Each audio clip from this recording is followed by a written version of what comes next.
নমস্কার বন্ধুরা, সম্পূর্ণ একটা নতুন ভিডিও নিয়ে আপনাদের সামনে আবার হাজির হয়েছি।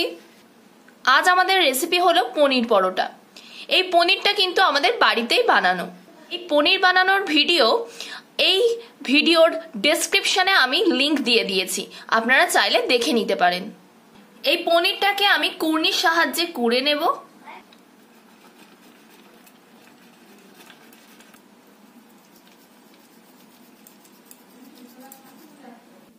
এখানে আমি 50 গ্রামের মতো পনির নিয়েছিলাম। পনিরটাকে ভালো করে কুড়ে নিয়েছি। আমি এতে দিয়ে দিয়েছি সাদা তেল।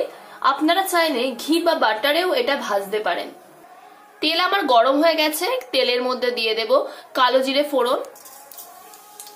এতে দিয়ে দেব কুড়িয়ে রাখা পনিরগুলো। এতে দিয়ে দেব পরিমাণ মতো লবণ। এতে দিয়ে দেব সামান্য পরিমাণ চিনি। এতে আমি সামান্য জল দিয়ে দেব, দিয়ে ভালো করে নেড়ে চেড়ে নামিয়ে নেব। পনিরটা আমার জল দিয়ে খুব ভালোভাবে নাড়াচাড়া হয়ে গিয়েছে। এবার আমি এটাকে নামিয়ে নেব। আগে থেকে ময়দার দুটো নিচি করে রেখেছিলাম। ময়দার মধ্যে সামান্য একটু ঘি, একটু লবণ দিয়ে মেখে নিয়েছিলাম।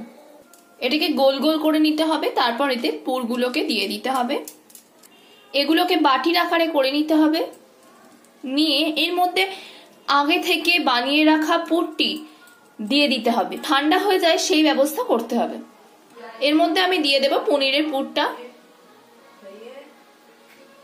খুব ভালো করে এর মুখটাকে ভালো করে মুড়ে নিতে হবে, যাতে বেলার সময় খুলে না যায়। এমন ভাবে মুড়িয়ে মুড়িয়ে নিতে হবে যাতে বেলার সময় খুলে না যায়। এগুলো সব একসাথে করে মুড়িয়ে নেব। দেখুন কেমন মোমোর আকার হয়েছে। এগুলোতে আমার পুর ভরা হয়ে গেছে। এবার এগুলোকে বেলে নেব। এটা আমি এবার খুব ভালো করে বেলে নেব। যেভাবে রুটি বেলে সেভাবেই বেলে নেব। আমি গোল গোল করে বেলছি, আপনারা চাইলে অন্য আকারও দিতে পারেন। পরোটাটা আমার বেলা হয়ে গেছে। এবার এগুলোকে আমি তেলে সেঁকে নেব। আমি গ্যাসে চাটুটা বসিয়ে দিয়েছি। চাটুটা আমার গরম হয়ে গেছে।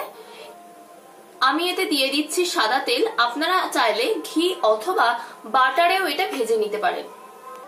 আমার তেল গরম হয়ে গেছে। এতে আমি দিয়ে দেব বেলে রাখা পরোটাটি। আমার পরোটাটা ভাজা হয়ে গেছে। এবার আমি পরোটাটাকে নামিয়ে নেব। আমাদের পনির পরোটা তৈরি হয়ে গিয়েছে। এটা আমি সসের সাথে পরিবেশন করছি। এটা আলুর দমের সাথেও পরিবেশন করতে পারেন। এটা নিরামিষ দিনে খুবই সুস্বাদু একটা খাবার এবং সহজে এটা তৈরি করে নেওয়া যাবে বাড়িতে। ভিডিওটা ভালো লাগলে লাইক এবং শেয়ার করে দেবেন এবং কমেন্ট করে জানাবেন আপনাদের মতামত। পরবর্তী ভিডিওতে আপনাদের সাথে আবার দেখা হচ্ছে।